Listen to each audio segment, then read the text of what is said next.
Hi. I wanted to do something for my viewers. I know I do a lot of discussions, but I've never really discussed maybe things that have helped me. So this is a video to watch when maybe you just feel a bit rubbish. If you wouldn't say it to other people, don't say it about yourself. So I think we're all guilty of being really horrible and almost bullying ourselves. In fact, I would say a lot of people bully themselves. Let's take exams, because I feel like that's a generic thing that everybody has in common. Most people have done an exam where you wouldn't be cruel about somebody else, maybe like not doing well in an exam. You would totally slam yourself, and then you start to spiral, and then it starts to become all these other things about how you fail at life and how this has happened and how you won't get into uni or how you won't get this job. In your head, you would never say that to your friend or your sibling or anybody else. Don't say it to yourself.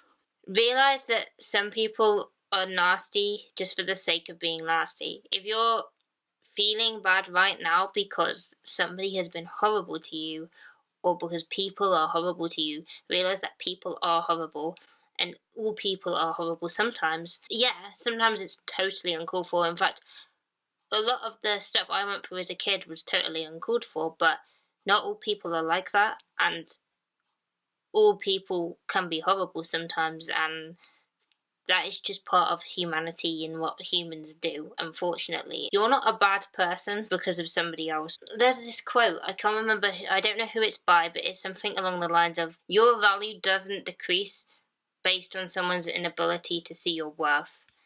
That is the quote I was thinking. I'm sorry I can't credit it because I've got no idea who said it, but it's a good quote, and I think more people should remember that just because someone's nasty to you, whether they're nasty to you in the moment because maybe they're having a bad day or you're having an argument, or whether they're nasty to you because they're a nasty person, it doesn't affect your worth. It has nothing to do with your self-worth. You can be your own worst enemy, and it kind of ties in with the first one I said. We all do things where we're actually just being unreasonable to ourselves, where we're not being fair towards ourselves, where we're bullying ourselves, or maybe we're doing things that are harmful to us, like excessive drinking, or one of them would be, for me, I think isolation. Sometimes I do intentionally cut myself off from people, like I won't answer people or I'll just ignore people because I don't know. I tell myself that that's the best thing for me to do in that time, but really isolating yourself is a terrible idea. I am my own worst enemy. Always try things before you dismiss them. I'm very much talking here in terms of like getting better. There was a lot of things I used to dismiss.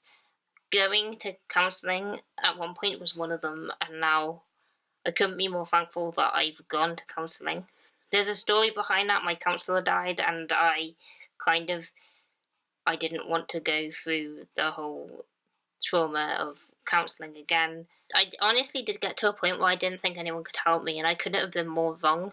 But I will also say that if you have been in a similar situation to me and you think, oh, I should have done this sooner, one of the things that my counsellor told me, my old counsellor, because I'm having counselling again now at uni with a different counsellor, but one of the things he said to me was that if you didn't do it, it was because you weren't ready. And I think that's the best way to look at it, because there's nothing you can do about the fact that you didn't get counselling earlier or you didn't do something earlier. You can only live in the present. And the other thing I dismissed was meditation.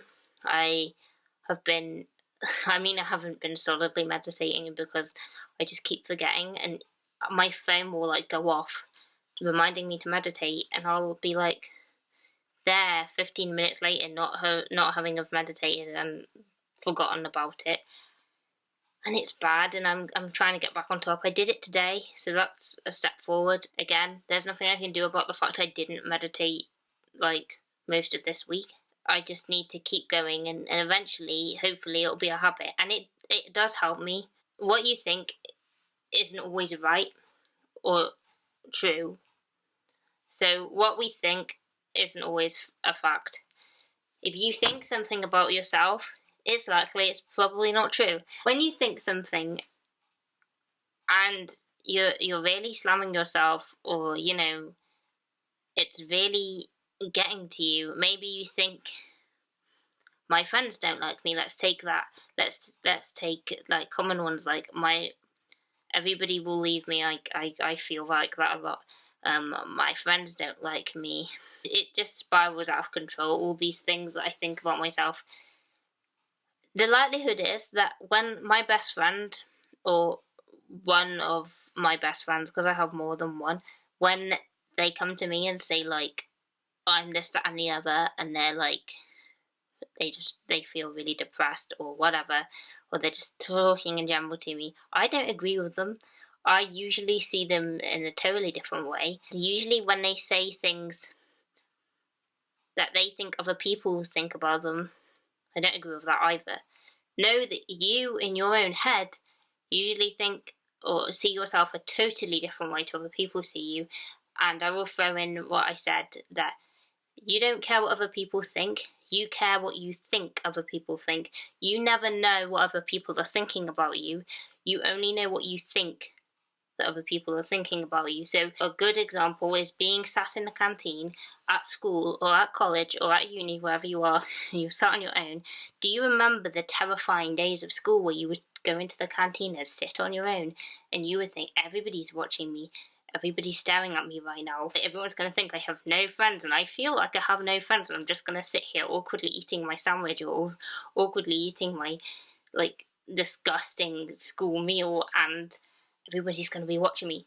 Really, what happens, I've noticed at uni, loads of people sit on their own, loads of people sit with friends, and guess what? The people who are sitting on their own are on their phones, and the people all gazing into outer space, or they're just so busy they're just eating really quickly. The people that are with their friends don't give two shits about what you're doing. They're sat there with their friends, talking to their friends, and ignoring you totally. They don't even know you're there. They're not judging you. They're not thinking anything about you. In fact, the last time that I was sat with my friends, I was not looking for people sat on their own. So I think this is a perfect example to sort of put that into perspective, that next time you think that maybe out of anxiety that you're going to humiliate yourself or whatever, nah, that's just you. You are more scared of what you think about you than what other people think about you. And that is 100% a fact every single time. So, yeah, what you think isn't always right. In fact, most of the time, it's not even true. Our brains like to play horrible tricks on us and tell us horrible things about ourselves, and come to the worst case scenario in most situations. They like to do that because your brain is designed to keep you alive. It's not designed to keep you happy. Your brain is designed to exaggerate situations. It's a survival mechanism. It's not like a happy thing. It's there to keep you alive. You're there to think danger and recognise, maybe you associate certain things with danger. I don't know. I was talking to my counsellor today. Maybe you associate phone calls. I find phone calls really hard. I associate them with phone calls from my childhood, which other things were going on, and because I brought that into my adult life, I now really panic about phone calls and the whole thing about not being able to see somebody's face and not knowing what their tone of voice means and all these other things. It makes me panic. The reality of it is that is me exaggerating the situation. It's not that the situation's actually bad. Once you learn it, it's far easier than it sounds when I'm saying it like this. I've started to get a lot better with phone calls, except that some days are bad days and some moments are unbearable. Those bad days have no say on the rest of your life. A moment is not a prediction for the rest of your life. If something goes wrong today, if something went wrong yesterday, if something went wrong 10 years ago, that is not to say that is going to be the rest of your life. You have to accept that you can't aim for the moon, because that's not going to happen. You can't expect, whether you're in your recovery process, whatever stage you are, whether you are at the very beginning, or wherever you feel that you are in your recovery process, you are not aiming to always be happy, because that isn't gonna happen. You're gonna have really bad days, and like, people without mental illnesses have really shit days. That is how it is, and it's not nice, but you have to accept that in order to get to sort of a level state, you've got to accept what's happening in that moment. You feel suicidal, accept it, but it doesn't mean that it's not going to pass.